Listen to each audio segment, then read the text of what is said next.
आसतु जानिबा श्री जगन्नाथंकर अर्थ कौन।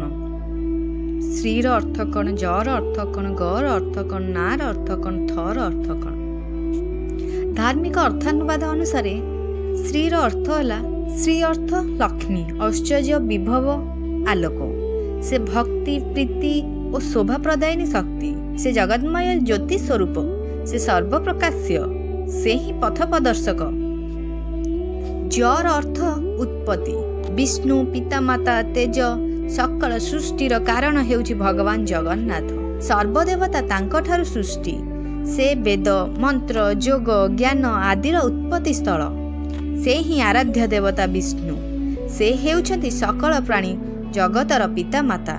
से संसारर सर्वकारिणी शक्ति रूपे विद्यमान। गर अर्थ गगन, स्वर्ग, गुरु अर्थात से हेउछन्ति अनंत, सागर परि गभीर, गोलाप परि कोमल। से समस्तंकर गुरु। तांकर श्रीचरण तले आश्रय पाइबा समस्तंकर काम्य।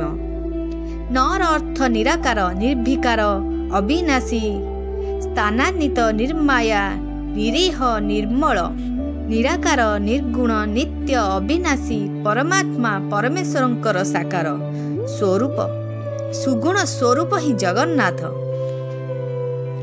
थर अर्थ पर्वत, भयदाता, मंगल रक्षण। से अजय, अनाथर नाथ, भयनाशक, सर्वमंगलकारक।